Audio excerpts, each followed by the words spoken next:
ప్రత్యేక చర్చకు స్వాగతం. భారతీయ వివాహ వ్యవస్థ ఎంతో విశిష్టమైనది. ఇందులో ఎన్నో సంప్రదాయాలున్నాయి. వాటిలో వివాహ సమయంలో వరుడు వధువు మెడలో తాళి కట్టడం అనేది ఒక సంప్రదాయం. అయితే ఈ సంప్రదాయంతో వధువు సుమంగళిగా కనిపిస్తుంది. సుమంగళికి చిహ్నంగా మనం భావిస్తూ ఉంటాం. మరి సుమంగళికి చిహ్నమైన మాంగళ్యంలో నల్లపూసలు పగడాలు ఉంటాయి.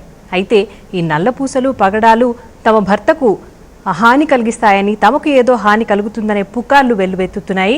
కర్ణాటకలోని ఒక మారుమూల ప్రాంతంలో ఏర్పడిన వెల్లువెత్తిన ఈ పుకారు ఇప్పుడు తెలుగు రాష్ట్రాల్లోనూ వ్యాపించింది. ఈ పుకార్లను ఎట్టి పరిస్థితుల్లో ప్రోత్సహించొద్దు అన్న ఉద్దేశంతో నిన్నటి నుండే భక్తి టీవీ ప్రత్యేక చర్చల్ని చేపట్టిన విషయం మీ అందరికీ తెలిసిందే. అందులో భాగంగా ఇవాల్టి ప్రత్యేక చర్చ. మరి ఈ చర్చలో పాల్గొనేందుకు ఇద్దరు ప్రముఖులు స్టూడియోలో సిద్ధంగా ఉన్నారు. ముందుగా వారిని పరిచయం చేసుకుందాం. డాక్టర్ కాకునూరి సూర్యనారాయణమూర్తి గారు, ప్రముఖ ఆధ్యాత్మిక యాత్రికులు. నమస్కారం అండి. నమస్కారం అమ్మా. డాక్టర్ అనంతలక్ష్మి గారు, ప్రముఖ ఆధ్యాత్మికవేత్త. నమస్కారం అండి. నమస్కారం తల్లి. అమ్మ, ముందుగా మీరు చెప్పండి, అసలు ఇందులో ఎంతవరకు వాస్తవం ఉంటుంది? ఎప్పుడైనా అసలు మాంగళ్యం అనేది భర్తకు చిహ్నంగా కూడా అనుకుంటూ ఉంటారు కదా, అలాంటిది భర్తకు హాని కలిగించే నల్లపూసలు పగడాలు ఉండడం అనేది ఎంతవరకు వాస్తవం అంటారు? అసలు పుకార్లు అనే పదంలోనే అది నిజం కాదు అనేటటువంటి మాట ఉంది. ఎక్కడో ఏదో ఎందుకో జరిగిన దాన్ని రకరకాలైనటువంటి కువ్యాఖ్యానాలతో దాన్ని వ్యాప్తి చెందిస్తూ ఉండడమే దీనికి కారణం. నిజానికి పుస్తలు ఎందుకు మాట్లాడతాయి? ఒకప్పుడు మాట్లాడతాయని చెప్పాం.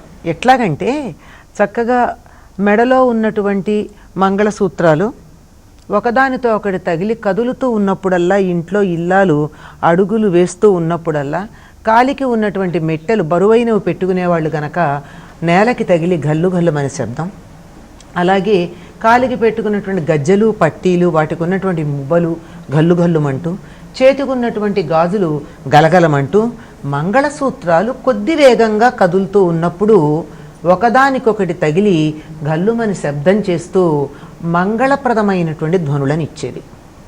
అంతేగాని అమంగళకరమైనటువంటి ధ్వనులు ఇవ్వటం కానీ, అమంగళాన్ని సూచించటం కానీ ఈ మంగళసూత్రాలు చెయ్యవు. పేర్లోనే మంగళ అని ఉంది కదమ్మా.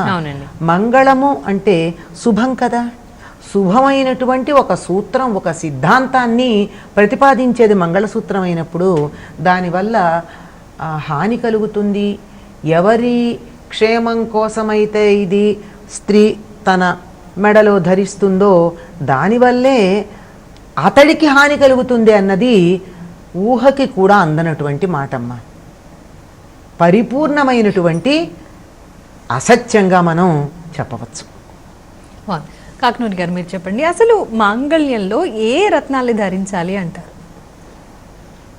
మాంగళ్యం అనగానే సంప్రదాయం మంగళసూత్రానికి ఎక్కడ మనకు రూపాన్ని కల్పింపజేస్తుంది అంటే, లలితా సహస్రనామావళిలో ఒక నామం ఉంది, కామేశబద్ధ మాంగళ్య సూత్ర శోభిత కంధర. 86, 87 నామం ఇది. మరి అమ్మవారు కూడా ఈశ్వరుడి చేత అలంకరింపబడి ఆయన చేత మెడలో కట్టుకోబడినటువంటి ఆ మంగళసూత్రంతో శోభాయమానంగా మనకు దర్శనమిస్తున్నది. వివాహం కానటువంటి కన్యకలు, శీఘ్రమే వివాహం కావాలి అనుకునేటటువంటి వారు కామేశబద్ధ మాంగళ్య సూత్ర శోభిత కంధర అనే ఈ నామాన్ని జపం చేయాలి. ఇది ఒకటి ఉదాహరణ. భాగవతంలో పరమశివుడు విషాన్ని ఆహారంగా తీసుకునేటప్పుడు దేవతలు రాక్షస సముద్రాన్ని మతించినప్పుడు ఆ విషం లభించింది. విషాన్ని పరమేశ్వర నీవు తప్ప ఇంకెవరూ లేరు లోకాలు రక్షించాలి అంటే ఆయన దాన్ని స్వీకరించాడు, గరళకంఠుడయ్యాడు. అలా తీసుకునే సమయంలో పార్వతీదేవికి కూడా ఈ విషయం తెలిసి మంగళసూత్రమునెంత మది నమ్మినదో అంటాడు పోతనామాచుల వారు. మెడలో మంగళసూత్రం కట్టడం అనేది ఇలా మనం పురాణాలలో గమనిస్తే వేల సంవత్సరాల క్రితమే అని చెప్పాలి. ఆధునికులు తాపీ ధర్మారావు లాంటి వాళ్ళు ఒక 2000-1500 ఏళ్ల క్రితం మొదలైంది అని కూడా చెబుతూ ఉంటారు. అయితే మంగళసూత్రాన్ని మెడలో ధరింపజేసే సమయంలో హిందూ ధర్మాన్ని అనుసరించి సనాతన ధర్మంలో వివాహం చేసే సమయంలో మంగళసూత్రానికి శ్లోకం చెబుతారు, నల్లపూసలకి మంత్రం చెబుతారు. అది తేడా. నీలలోహితే భవత కృత్వా శక్తిర్వ్యజ్యతే ఏధంతేస్య జ్ఞాతయ పతిర్బంధేషు బధ్యతే. భర్త నీ మెడలో ఈ నల్ల పూసలను నీలలోహితములు అని వాటిని మనం పిలుచుకుంటూ ఉన్నాం. వ్యాఖ్యానాలు వేరే ఉండవచ్చు. ఆ పూసలు ఇప్పుడు లేవండి, కొండ పూసలండి అనొచ్చు. దొరికినవే అవి, వీటిని కట్టుకుంటున్నాం. ఇది భర్త కట్టే సమయంలో పతిర్బంధేషు భర్త కడుతున్నాడు. ఇది మంత్రం ఉంది. ఎందుకు కడుతున్నాడు? నల్లగా ఉండేవి చిన్నారి బాలబాలికలు దృష్టి కట్టకుండా చేతికి నల్ల పూసలు కడతాం, దిష్టి పూసలు అంటాం. దృష్టి కొట్టకుండా ఈ అమ్మాయి కూడా పచ్చటి బంగారం, పచ్చటి ఒళ్ళు, పసుపు పూసిన ఒళ్ళు, ఇంతటి వ్యవహారంలో ఈ అమ్మాయికి పెళ్ళయింది. కొండ పూసలు, గోగు పూసలు, నల్ల పూసలు. ఇందువల్ల భర్త క్షేమంగా ఉంటాడు. ఈవేళ రేపట్లో ఎవడో ఏదో మతం వాడో మరింకెవడో ఏదో విషయాల్లో చెప్పేస్తే జనాలు ఫోలో మన అమ్మేయడం, ఇది అపోహమ్మ, అవాస్తవం. సనాతన ధర్మాన్ని అనుసరించి మనమంతా కూడా మంగళసూత్రం వేసుకోవాలి, నల్ల పూసలు ధరించాలి. అయితేనే కుటుంబం క్షేమకరంగా ఉంటుంది, ఆనందకరంగా ఉంటుంది. భర్త చల్లగా ఉంటాడు అని చెప్పేసి మంగళసూత్రాన్ని తీసుకెళ్ళి ఫ్రిడ్జ్లో పెట్టేయడం, దిష్టి కొడుతుంది అని చెప్పేసి నల్ల పూసలు పగలు కొట్టేసుకోవడం మూర్ఖత్వం, అమానుషం, అమానవీయం, అన్యమత ప్రచారాలకే ఇది మూలం అని చెప్పుకోవాలి. దుర్మార్గాలు వ్యాపిస్తున్నాయి. మనం మన ధర్మాన్ని పాటించుకునే ప్రయత్నం చేద్దాం. అమ్మ మీరు చెప్పండి. అంటే రత్నాలు ఇప్పుడు పగడాలు కూడా మాట్లాడుతున్నాయని, నల్లపూసలు మాట్లాడుతున్నాయి అంటే ఇప్పటి వరకు మన ప్రస్తావన అంతా నల్లపూసల వరకే పరిమితమైంది. పగడాలు కూడా తాళిలో ఉంటాయి, ఆ పగడాలు కూడా మాట్లాడుతున్నాయి అని వాటిని కూడా పగలగొట్టే స్థితిలో ఉన్నారు కదా. ఇది ఎలా అనుకోవచ్చు, ఎలా అర్థం చేసుకోవాలి? దున్నపోతు ఈనింది అంటే దూడను కట్టేయండి అన్నారు. అంటే ఆలోచన లేకుండా ఎవరో ఏదో చెబితే అందులోనూ అది మనకి ఇంతకు ముందున్న దానికన్నా కాస్త భిన్నంగా ఉండేటప్పటికీ చాలా ఆకర్షణీయంగా అనిపించి దాన్ని వెంటనే వినేయాలన్నటువంటి కుతూహలం కలుగుతుంది. ఏదో ఆకాశ పుష్పానికంటే రేకులు లెక్క పెట్టేటవడం. అంటే ఆకాశంలో పువ్వు ఉందన్నట్ట, అంటే వీడన్నట్ట దానికి 4 రేకులు ఉన్నాయని ఒకడు, 5 రేకులు ఉన్నాయని ఒకడు, 3 రేకులే ఉన్నాయని ఒకడు లెక్కలు పెట్టి తగాదాలు పడుతున్నారట. అసలు ఆకాశంలో పుష్పం ఏమిటి, అది ఎలా ఉంటుంది, ఎవరు చూశారు, ఎవరు చూడలే. ఇట్లాంటి ఊహ, ఉండకూడనటువంటి ఆలోచన, అపోహ, ఇవి లోకంలో వ్యాప్తి చెందడం వల్ల పగడాలు మాట్లాడతాయి, ఆట్టే మాట్లాడితే అన్నీ మాట్లాడతాయండి. తలుచుకుంటే మాట్లాడిందే ఉంది. మనకున్నటువంటి టక్కుటమార విద్యలతో దేంతో అయినా మాట్లాడించవచ్చు.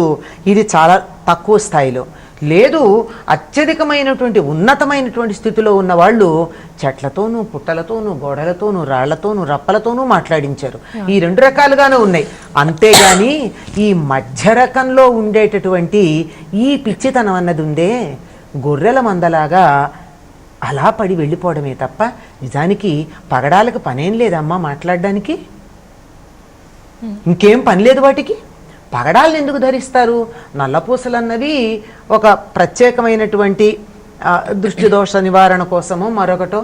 అసలు సూత్రానికన్నా కూడా నల్లపూసలకు ఎంత ప్రాధాన్యం ఉందంటే, ప్రాచీన కాలంలో, ప్రాచీనమేటి మొన్నటి దాకా కూడా ఎవరైనా చాలా బీదవాళ్ళు అయినట్టయితే నల్లపూసల్లోకి తెల్లపూస లేని వాళ్ళండి అనేవారు. అంటే నల్లపూసలు మాత్రం తప్పనిసరిగా ఉంటుంది, అది తప్పదు, కంపల్సరీ. దాంట్లో వేసుకోవడానికి ఒక తెల్లపూస, అంటే ఓ ముత్యం కూడా వేసుకోవడానికి స్థాయి లేని వాళ్ళు అన్న అర్థంలో నల్లపూసలు చాలా ప్రధానమని. అది ఎంత ప్రాధాన్యత సంతరించుకుందంటే మనకి భారతదేశంలో ఉన్న వాళ్ళందరూ వేసుకుంటారండి. అవును, మత విశ్వాసాలతో సంబంధం లేదు.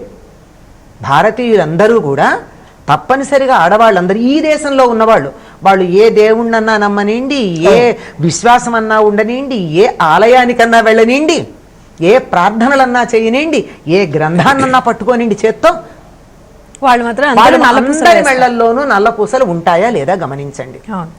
ఒక అలంకారమే కాకుండా, దృష్టి దోషం తగలటమే కాకుండా అది ఒక రకమైనటువంటి రక్షణని ఇచ్చేటటువంటిది. అలాంటి నల్లపూసలతో పాటుగా తప్పనిసరిగా ధరించేది ఏమిటంటే పగడము, ముత్యము కూడా ధరిస్తారు. స్త్రీలకి తరచుగా ఉండేటటువంటి దోషాలు ఏమిటంటే, ఒకటి కుజ సంబంధం ఉంటుంది, మరొకటేమో చంద్రదోషం ఉంటుంది. తప్పనిసరిగా ఆడవాళ్ళందరికీ ఇంతో అంతో చంద్రదోషం తప్పదండి. ఒక్కసారి అమ్మాయి రజస్వలు అయిందంటే చంద్రదోషం వెంటపడేటటువంటి అవకాశం 199% ఉంటుంది. అందువల్ల దాన్ని పరిహారం కోసం ఒక ముత్యాన్ని, కుజదోషం లేకుండా ఉండడానికి పగడాన్ని ధరించటం అన్నది ఒక సంప్రదాయంగా వచ్చింది. ఈ సంప్రదాయాన్ని పోగొట్టి కుజదోషము, చంద్రదోషము, వీటికి ఇవి పోవడం కోసం ముత్యం, పగడం ధరించటం అనే పద్ధతి ఉంది. ఈ పద్ధతిని చెడగొట్టాలంటే అవి మాట్లాడుకుంటున్నాయంటే చాలు, అమ్మో ఏదో భయం. మనిషికి భయం అన్నది చాలా ప్రధానమైనటువంటి విషయం. ఏ పని చేయడానికన్నా మనిషిని ప్రేరేపించేది భయమే. భక్తితో చేసే చాలా తక్కువ, భయంతోనే మనిషి చాలా పనులు చేస్తాడు. కనుక భయపెట్టి ఆ సంప్రదాయం నుంచి దూరంగా తీసుకెళ్ళిపోదామనేటటువంటి ఒకానొక భావన దీనికి కారణం అయి ఉండొచ్చు. అనేక రకాలు ఉంటాయండి మనుషులకి. మానసికమైనటువంటి రోగాలు చాలా ఉంటాయి.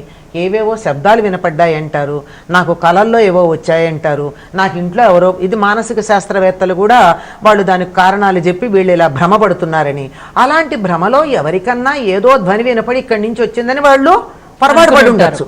దాన్ని ఇందాక చెప్పానే, గుడ్డెద్దు చేలో పడ్డట్టు అందరూ వెంటబడ్డమే, అంతకన్నా ఇంకేం ఉండదు. అయితే నలుపు రంగును మనం కొన్ని సందర్భాల్లో వాడం కదండి, అదేందో అపశకునం లాగా అనుకుంటూ ఉంటారు కదా, అది ఎంతవరకు వాస్తవం? మరి ఎందుకు నల్ల పూసల్ని మాత్రం ప్రోత్సహిస్తాం ప్రతి విషయంలో అంటాం? అమ్మాయి, ఇప్పుడు అసలు మంగళసూత్రం ఎలా వేసుకోవాలి అన్న ప్రశ్న వేసుకుంటే, 9 వరుసల దారాన్ని పసుపుతో రాచి చక్కగా పీని 2 మంగళసూత్రములు, అత్తగారిది కాస్త పెద్దదిగాను, పుట్టినది గారిది కాస్త చిన్నదిగాను పెట్టుకొని 9 నల్లపూసలు, 9 పగడములు, 9 ముత్యములు ఉండేటట్లుగా వేసుకోవాలి. 9 చాలా పెరిగిపోయి 9, 9, 9, 27 అయిపోతున్నాయి కాబట్టి సుకుమారంగా కాలికాలం వచ్చేసింది కాబట్టి 3 అయినా వేసుకుంటున్నారు. ఈ పగడం కుజుడికి సంబంధించింది, కుజుడు రక్తకారకుడు. ముత్యం చంద్రుడికి సంబంధించింది, చంద్ర గమనం 27 రోజులకు సంబంధించింది. స్త్రీలకు మాసిక నియమానికి సంబంధించి 27 రోజులు, రక్తహీనత వాళ్ళకి శారీరక మానసిక నియమాలకు అనుసరించి మాసిక నియమాలకు అనుగురించి కూడా ఈ రక్తం అనేది దోషంగా ఉంటుంది కాబట్టి పగడం, ముత్యం కంపల్సరీ, తప్పనిసరి. మరి నల్ల పూసలు ఎలా వచ్చాయి మధ్యలో అని చెబితే, వీటి కొండ పూసలు అని పేరు. మనకు నలుపు నారాయణుని మెచ్చు అనే ఒక మాట ఉంది. శరీరం అంతా కూడా ఎలా ఉన్నా కూడా ద్రౌపదీదేవి చక్కగా నల్లగా ఉంటుంది, పార్వతీదేవి చక్కగా నల్లగా చీకట్లో కనపడదు. కాళికా అని పిలుచుకుంటాడు ఆ పరమేశ్వరుడు అమ్మవారిని ముద్దుగా, ఇష్టంగా, ప్రేమగా. ఈ నల్ల పూసలు అనేవి తెల్లగా ఉండేదానిపైన ఆ దోషాన్ని తీసేస్తాయి. తెల్లగా ఉంటే దోషమా అంటే దోషమే. అలా తెల్లగా ఉంటే ఏమిటి తెల్లబోయావు అని చెప్తారు, వాజమొహం వేశారు అని చెప్తారు. అన్నంపై వాజహ, తెల్లగా ఉండడం కూడా ఒక దోషమే, రక్తహీనత, పాలిపోవడం. మరి ఎలా నల్లగా ఓ చుక్క, దిష్టి చుక్క అని చెప్తారు. కనుక ఈ నలుపు అనేది మేలు కలిగించేది. అయితే ఈనాటి కాలంలో శాస్త్రం, ధర్మం అన్నది పక్కన పోయి నన్నేంచి నా వరకు అందరూ కవులే అన్నట్లుగా అనేక మంది అనేక శాస్త్రాలు, ధర్మాలు చెబుతూ ఉన్నారు. ఇది చేయండి మీ ఇంట్లో కట్టల రూపాయలు వచ్చి పడిపోతాయి అని చెప్పే వాళ్ళు పెరిగిపోయారు కాబట్టి జనాల్లో భయం పెరిగింది. శనికి ప్రతీకగా నలుపు వర్ణ సూచిస్తున్నారు అమ్మాయి. నిజానికి శనికి సంబంధించి నీలి వర్ణం, బ్లూ రంగు చెప్పాలి, కానీ నలుపు. శని వాహనం, శనైశ్వరుడి వాహనం కాకి. నిజానికి గద్ద, కాకి ఆయన వాహనం కాదు. లోకంలో కాకి నలుపు వేసేశారు, ఆయన వాహనం గద్ద.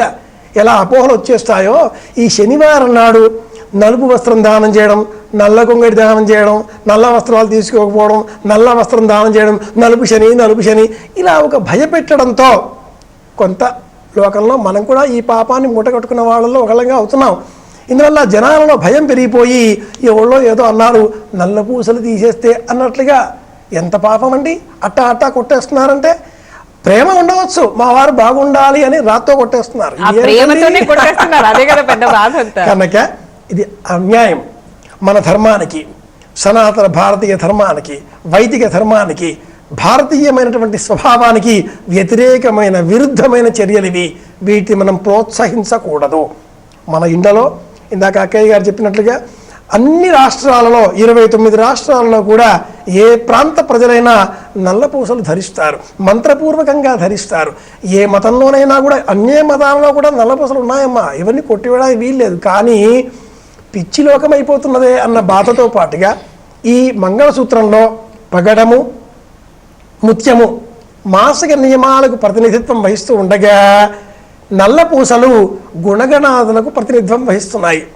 ఇంటి మొత్తానికి దిష్టి చుక్క వల్ల ఈ అమ్మాయి ఉండాలి, మేలిమి చుక్కగా ఈ అమ్మాయి ఉండాలి, ఇల్లు మొత్తానికి ఈ అమ్మాయి రక్షణగా ఉండాలి అన్న ఉద్దేశ్యంతో పూర్వకాలంలో భర్త 9 వరుసల దారంతో ముత్యము, పగడము, నల్లపూసలు 9, 9, 9 కలిపి ఇలా మెడలో మాంగళ్య తంతునా నేనా మమ జీవన హేతునా, తంతు అంటే దారం, నా జీవనానికి నీవు ఆధారం అవుతున్నావు అని కట్టిన పిమ్మట నల్ల పూసలను ఆడపడుచు చేత కూడా కట్టిస్తారు. మెడలో పై భాగానికి ఒకవేళ ఆడపడుచు కట్టకపోయినా ఎక్కి దారానికి నల్ల పూసలు ఎక్కించటం అన్న ఆడపడుచు చేయాలి, ముట్టుకోవాలి. ఆడపడుచు అర్ధమగుడు అన్న సామెత, ఈ అమ్మాయి మా ఇంటికి వచ్చేస్తుంది అన్న సామెత. ఇది నాగవల్లిలో మెట్టెలు, నల్ల పూసలు, ఈ అమ్మాయి పెళ్ళైపోయింది అని గుర్తు. తాపీ ధర్మారావు లాంటి వాళ్ళు ఇలా పెళ్ళైన అమ్మాయిల పైన అన్యాయాలు జరగవు కాబట్టి ఇంకేవో కాలాలలో అందుకే ఇలాంటి ఆచారాలు వచ్చాయండి అని ఆయన ఇలాగా అనుకుంటే ఎవరు తీసిండవచ్చుగాక. కానీ మన పురాణాలలో వెతికితే ఇందాక చెప్పుకున్నట్టు వ్యాసుల వారి కంటే పెద్దవాళ్ళ మామనం లలితా సహస్రనామావళిలోనే ఉందిగా. కనుక ఇదంతా కూడా అన్యాయం.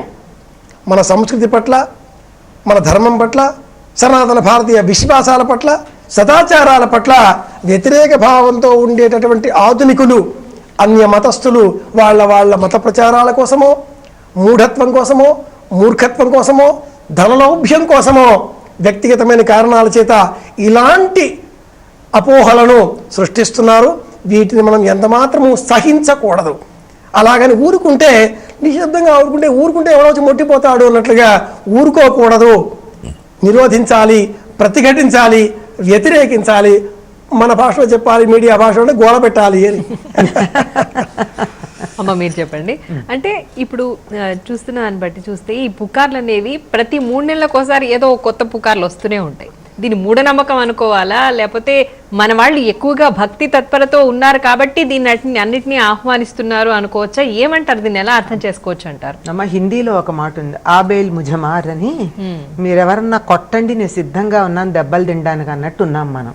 ఎవరేం చెప్తే అది వినడానికి సిద్ధంగా ఉన్నాం గనక ఈ ఆలోచన లేకుండా గొర్రెపోతు మనస్తత్వంతో ఎవరన్నా ఏదన్నా చెప్పంగానే వినేసి అనుసరించటానికి సంసిద్ధమైనటువంటి బానిస బుద్ధితో ఉన్నాం మనం. స్వతంత్రంగా ఆలోచించేది సమాజంలో చాలా తక్కువ మంది. కనుక ఆ సిద్ధంగా ఉన్నామేమో, వీళ్ళకి ఏదైనా చెప్పేయచ్చు, వీళ్ళ బుర్రల్లోకి ఏది పెట్టినా వాళ్ళు వెంటనే ఆచరించేస్తారు, కనుక నాకు అనుకూలంగా మార్చుకుంటాము అని మానసిక వైక్లభ్యం కలిగినటువంటి వాళ్ళు, అంటే నిజం చెప్పాలంటే వీళ్ళని మానసిక రోగులు అనాలి. వాళ్ళు మానసికంగా ఆరోగ్యంగా ఉండరు, ఇంకోళ్ళు ఆరోగ్యంగా ఉంటే చూడలేరు. చూడండి, కొంతమంది నలుగురు నవ్వుతూ ఉంటే చూడలేక వచ్చి ఓ తొంటె మాటను అందరూ ఏడ్చెట్టు చేసిపోతూ ఉంటారు, లేదా ఆనందాన్ని చెడగొడుతూ ఉంటారు. అట్లా అందరూ సుస్థితిగా ఆనందంగా సుఖంగా ఉంటే చూడలేనటువంటి మానసిక రోగులు ఏదో ఒక పుల్లబెట్టి తిరిబెట్టి వీళ్ళందరూ బుర్రలు చెడగొట్టడానికి ప్రయత్నం చేస్తారు. పాపం ఈ పిచ్చి మొహాలు పెద్దగా ఆలోచించని వాళ్ళు ఎవరన్నా మాకన్నా వయసులో కానీ కాస్త చదువులో కానీ పెద్దగా ఉన్నారు, వాళ్ళ మాట విందాము అనేటటువంటి మనస్తత్వం ఉన్నటువంటి వాళ్ళందరినీ వీళ్ళు తమ పావులుగా వాడుకుంటున్నారు. అంతకన్నా ఇంకేమీ లేదు. అయితే ఈ విషయానికి వస్తే కనుక కర్ణాటకలోని ఒక మారుమూలు పల్లెలో జరిగింది ఇది. అక్కడ వాళ్ళు సరిగ్గా చదువు లేకో ఏదో చేశారనుకుంటే తర్వాత అంతా అక్కడున్న వాళ్ళల్లో వ్యాపించి మళ్ళీ ఇక్కడికి వచ్చి తెలుగు రాష్ట్రాల్లోనే వ్యాపిస్తుంది. అంత విజ్ఞత లేకుండా ఎందుకున్నారు వీళ్ళు అంటారు? ఏ అవగాహన? చెప్పాను కదమ్మా, ఎవరికో ఏదో మనసు గట్టితనం లేనటువంటి వాళ్ళకి దెయ్యాలు రావడం, భూతాలు రావడం, ఎవరో నాతో మాట్లాడుతున్నారు, మా ఇంట్లోకి ఎవరో వచ్చారు, అదిగో పొద్దున ఎవరో ఇక్కడ వచ్చారు, ఇక్కడ నన్ను చూశారు, ఇట్లా అనేవాళ్ళు బోళ్ళు మంది ఉన్నారు. లేదు నా మీద దేవుడు ఆవహించాడు, ఇలా మాట్లాడుతూ తనలో తను మాట్లాడుకుంటూ ఇట్లా ఉన్నటువంటి మానసిక బలహీనత కలిగినటువంటి ఎవరికో ఏదో శబ్దం వస్తే తన పుస్తల్లో ఉన్నటువంటి పగడమో నల్లపోసో ముత్యమో మాట్లాడినట్టు అనిపించి పక్క వాళ్ళకి చెప్పుండొచ్చు. ఆ చెప్పింది ఇదేదో చాలా ఆకర్షణీయంగా ఉంది అని 10 మందికి వ్యాపించవచ్చు. నిజం వ్యాపించడానికి చాలా కాలం పడుతుంది, అబద్ధం వ్యాపించడానికి అరక్షణం చాలట. దానికి అంత వేగం ఉంది, 1000 కాళ్ళతో వ్యాపిస్తుంది అది. నిజమేమో నెమ్మదిగా నడుచుకుంటూ పెడుతుందిట, నిజం నిలకడ మీద తేలుతుంది. అంచేత ఇలా వచ్చిన దాన్ని సొమ్ము చేసుకోవడానికి ఎక్కడో ఎవరో పాపం ఏ చదువుకోని మహాతల్లో పిచ్చితల్లో ఆలోచించి ఉంటుంది. ఆవిడేం దుర్మార్గంగా ఆలోచించి ఉండదు, మానసికంగా ఉన్నటువంటి బలహీనత వల్ల వాడుకుని ఉంటారు అన్న మాటని మాకు ఒక ఆయుధం దొరికింది అని చెప్పి, నిజం చెప్పాలంటే సంఘ విద్రోహక శక్తులు ఇవన్నీ చేస్తున్నాయి. సమాజం ఆనందంగా ఉంటే చూడలేనటువంటి వాళ్ళు, వాళ్ళని పాడు చేద్దాం అనుకున్నటువంటి వాళ్ళు, 10 మంది సంతోషంగా ఉంటే తట్టుకోలేనటువంటి వాళ్ళు, అవతల వాళ్ళు ఏడుస్తుంటే చూసి పైశాచిక ఆనందం పొందుదాం అనుకున్నటువంటి వాళ్ళు చేస్తున్న పనేమో అని నాకు అనిపిస్తూ ఉంటుంది. అయితే దీంట్లో ఏదైనా వ్యాపార ధోరణి, ఇందాక మీరు అన్నారు, ప్రస్తావన వచ్చింది కదా, వ్యాపార ధోరణి కూడా కనిపిస్తుంది అంటారా? ఏ విధంగా అర్థం చేసుకోవచ్చు దాన్ని? వ్యాపార ధోరణి ఎక్కడ కనబడుతోంది అంటారు? తప్పకుండా అమ్మా. ముందు ఒక నైజీరియన్ సామెత, ఒక కుక్కను చంపాలి అంటే అది పిచ్చి కుక్క అని ముందు ప్రచారం చేయాలట, ముందు దాన్ని మార్చాలి, ఆ తర్వాత చంపిదా కొట్టినా ఎవడు ఏమీ అనడం. మన భగవద్గీతలో ఒక శ్లోకం జ్ఞాపకం వచ్చేస్తుంది అమ్మాయి, యద్యదాచరతి శ్రేష్ఠ తత్తదేవేతరో జనః సయత్ ప్రమాణం కురుతే లోకస్తదను వర్తతే. లోకంలో కొద్దిగా తెలిసిన వాళ్ళు, శ్రేష్ఠులు అయినటువంటి వాళ్ళు ఏవైతే ఆచరిస్తూ ఉంటారో వాటినే ఇంతకాలం మిగతా జనులంతా కూడా ఆచరిస్తూ వచ్చేటటువంటి వారు అవే క్రమంగా ప్రమాణాలుగా ఏర్పడుతూ ఉండేవి. ఇది ఒకనాటి కాలం. ఈ కాలంలో ఎవరు ఏది చేసినా కూడా మిగతా వాళ్ళంతా కూడా పాటిస్తూ ఉండడం అనేది పరిపాటిగా మారింది. పండిత పరమేశ్వర శాస్త్రి వీలునామా అనే నవలలో గోపీచంద్ గారు మాట చెప్తారు మొదటి పారాగ్రాఫ్లోనే ఏమంటారంటే, వారు లోకంలో సామాన్యులైన వాళ్ళంతా కూడా మనసులో బెంబేలెత్తిపోతూ ఉంటారు. తమకంటే మించి ఒక స్థాయిలో పైన ఉన్నటువంటి వాళ్ళు అనుకోనో, కాస్త 2 మాటలు మాట్లాడగడే వాళ్ళు అనుకోనో అనేటటువంటి వాళ్ళు ఏం చేసినా ఓహో వాళ్ళు చేస్తున్నారుగా మనము చేద్దాం అని పరిగెడుతూ ఉంటారట. ఒకడు పరిగెత్తాడు, గొర్రెల మంద అయిపోయిందండి ఈ లోకమంతా కూడాను అంటాడు ఆ నవలలో ఆయన. నిజం కూడా ఈనాటి కాలంలో అమ్మాయి ఉంగరాలు పెట్టుకుంటే, తాయిత్తులు కట్టుకుంటే, రక్షలు వేసుకుంటే డబ్బులు వచ్చి పడుతున్నాయి అని చెప్పేవాళ్ళు ఉన్నారు, లక్షలాది మంది నమ్మేవాళ్ళు ఉన్నారు. ఎందుకు ఇలా అవుతున్నారు? షార్ట్ మెథడ్స్, షార్ట్ కట్ తోవలు కావాలి. ఈ నల్లపూసల్లో ఉండే వ్యాపార దృక్పథం ఏమిటి అంటే, ఇవాళ ఇది నమ్మారు రేపు మరొకటి నమ్ముతారు, రేపు నల్ల పూసలకు బదులుగా బంగారు పూసలు వేసుకోవాలంటే వాడు ఇంకేదైనా అమ్మేనా మరీ తీసుకొస్తాడు, ఇంకేదో వేసుకోవాలి అంటాడు. నల్ల పూసలు కాకుండా ప్లాస్టిక్ పూసలు వేసుకుంటారు పూసలు అమ్మేవాళ్ళలాగా. ఎవళ్ళకో కనుక వ్యాపార దృక్పథం ఏమిటి అంటే, ముందాగా చెప్పినట్టుగా ఈ కుక్కను చంపాలి అనుకున్నాం, దాన్ని పిచ్చి కుక్కను ప్రచారం చేయాలి. హిందూ ధర్మాన్ని, హిందూ సంస్కృతిని, సనాతన భారతీయ ధర్మాన్ని పాడు చేయాలి, పాడు చేద్దాం, ఇలా చేద్దాం. ఒక దేశాన్ని జయించాలి అంటే ఆ దేశం మీదికి సైన్యంతో వెళితే అయ్యే పనులు కావివి. ఏ దేశానికి ఆ దేశం సైన్య సంపత్తిని సమకూర్చుకొని ఉంది. ప్రతి దేశంలో కూడా అణ్వాయుధాలు, పాఠవాలు ఎవరికి వాళ్ళకి ఉన్నాయి. మరి ఒక దేశాన్ని జయించాలంటే ఎలా? ఆ దేశ సంస్కృతిని పాడు చేయాలి, ఆ దేశ మూలాలను త్రుంచివేయాలి. చెట్టును కొట్టాలి అంటే కొమ్మలంతా కొట్టక్కర్లా, తల్లివేరు కత్తిరిస్తే చాలు అనేటటువంటి సూక్ష్మమైనటువంటి వివేచనలు పెరిగిపోయి మూలంపై దెబ్బ వేయడం, సంప్రదాయాలను, సనాతన ధర్మాలను, ఆచారాలను, దేశీయమైన మూలకమైనటువంటి అంశాలను మార్చడం, ఇది ఇందులో ఉండే వ్యాపార దృక్పథం. ఏమమ్మా ఇప్పుడు ప్రతి ఇంట్లో ప్లాస్టిక్ వాడట్లా? ప్రతి ఇంట్లో అయిపోయిందిగా. ఎందుకు అయిపోయింది? మనం చేస్తున్నాం. ప్లాస్టిక్ దేవుళ్ళ విగ్రహాలు వచ్చేసాయి, రేపు ప్లాస్టిక్ పూసలు వస్తాయి, అవి కాకుండా ఇవి వేసుకోవాలంటారు, వేసుకుంటారుగా జనాలతే. కనుక ఇందులో వ్యాపార దృక్పథం ఉంది, దీన్ని మనం నిరోధించాలి. అవునండి, మీరు చెప్తున్నారు మరి కంటిన్యూషన్లో మీరు ఏదో చెప్తున్నారు. అది మనకు ఒక కథ ఉంది కదా, మేకని తీసుకోదలుచుకుని నలుగురు దొంగలు ఒకళ్ళ తర్వాత ఒకళ్ళు దారిలో నిలబడి, అదేమిటి పంతులు గారు మీరు కుక్కని పట్టుకెళ్తున్నారు అని అంటే, ఒకడంటే కాదయ్యా ఇది మేక అంటాడు, రెండో వాడు అంటాడు, ఇంకా కొంచెం దూరం వెళ్ళాక నలుగురు ఇలా ప్రణాళిక వేసుకుని చివరికి నేనే పొరపాటు పడ్డానేమో అని చెప్పి ఆ బ్రాహ్మడు ఆ మేకను వదిలేస్తాడు. ఈ నలుగురు దొంగలు దాన్ని పంచుకుంటారు. ఈ కథ మనకుంది, ఎప్పటి నుంచో వాడకంలో ఉంది. అదేనమాట ఇది. ఇంకా సరిగ్గా చెప్పాలంటే మనకి సనాతన ధర్మంలో అన్నీ కూడా మనం ఆచరించేటటువంటి పద్ధతులు కానీ ఆచారాలు కానీ అన్నీ శాస్త్రీయమైనవి. అయితే ఒకప్పుడు పెద్దల మీద ఉన్న గౌరవం కొద్దీ దీని వెనకాల శాస్త్రీయత ఏమిటి అని ప్రశ్నించకుండా పెద్దలు చెప్పారు మాకు మంచిది అని ఆచరించేవాళ్ళు. అలా ఆచరించిన తర్వాత ఇప్పుడు ఏమంటున్నారు, అవి మూఢాచారాలు అంటున్నారు. అర్థం కాతే మూఢాచారమే.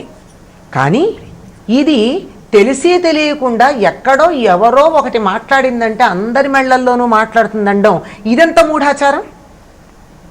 మూఢాచారం అంటే ఇది. మెడలో పగడాలు వేసుకోవడం, ముత్యాలు వేసుకోవడం, నల్లపూసలు వేసుకోవడం, వెనకాల శాస్త్రీయత ఉందా లేదా అన్నది ఒక్క క్షణం పక్కన పెడదాం. అది కాదు మూఢాచారం. ఎవరో ఒక మారుమూల చదువుకొని ఓ పల్లెటూరి పడుచో మరి వృద్ధురాలో చేసిన పనిని ఒక మాట అంటే దాన్ని పట్టుకుని కొన్ని వేల లక్షల మంది అది నమ్మారంటే దీనికన్నా మూర్ఖత్వం మరొకటి ఉందా? ఇది మూర్ఖత్వం అంటే. మూఢాచారం అంటే ఇది, అంధవిశ్వాసం అంటే ఇది, గుడ్డి నమ్మకం అంటే ఇది. చిన్న విరామం తీసుకొని మన కార్యక్రమాన్ని కొనసాగిద్దామండి. మరి పుస్తెలు పుకార్ల మీద ఎన్నో రకాల వదంతులు వస్తున్నాయి కదా, మరి ఈ వదంతులన్నీ నమ్మకుండా ఉండడం కోసం ప్రత్యేక చర్చను చేపట్టింది భక్తి టీవీ. చిన్న విరామం తర్వాత